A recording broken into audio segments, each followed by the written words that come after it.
Hi. This work is nanocellulose-based hernia meshes infused with aloe vera evaluation in a rabbit model. This work started by the usage or potential use of Rhododendron ponticum. Rhododendron is an endemic species in Ireland and has grown throughout the whole country.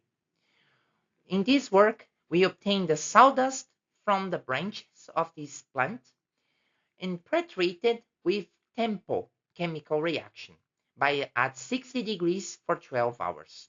We then extruded with a 3 screw extrusion by 20 steps. After this, we obtain a nanocellulose solution that we add 5% on weight of polyvinyl alcohol and 10% on weight of aloe vera extract. With all of this, we then solvent cast it and obtain specific films.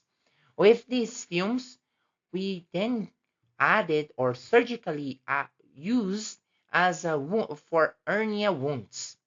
We compare these wounds or use these materials compared with a polypropylene commercial meshes. And this is the whole base of our work.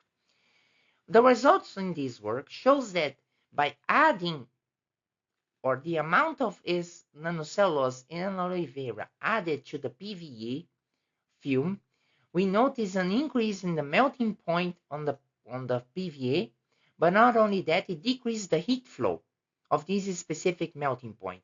That means that a better intermolecular bonding occurs. It also shows by the FTIR that the crystalline band of the polyvinyl alcohol becomes less defined, also proving that a better interaction between all these materials occurred. We also observe on the FTIR the bands from the nanocellulose and the aloe vera.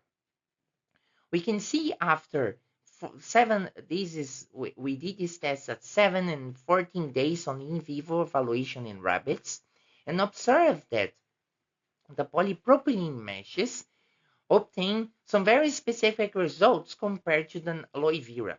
So there are very specific and significant differences. The polypropylene meshes presented a very inflammatory or high inflammatory response with a chronic inflammation and granulomas. However, aloe vera had a reduced neutrophilic exudate and edema.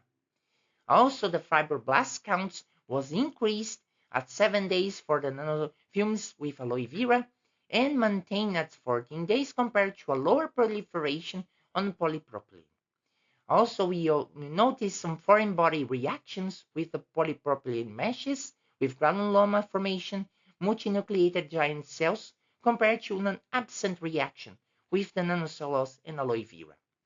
There was some reepithelialization with the aloe vera films, with very advanced and organized by 14 days, compared to a delayed and irregular, and sometimes even incomplete reepithelialization in a polypropylene meshes. Finally, we can see that the vascularization was improved by the usage of the nanocellulose with aloe vera by having an improved capillary formation and less hemorrhage. However, on the polypropylene meshes, we observe some poor organization and more extravasation. Therefore, we can conclude that the films formed here or proposed in this work exhibit significantly enhanced biocompatibility by adding aloe vera and by the usage of nanocellulose, and there is a better tissue integration compared to standard polypropylene meshes in a rabbit hernia model. Thank you very much.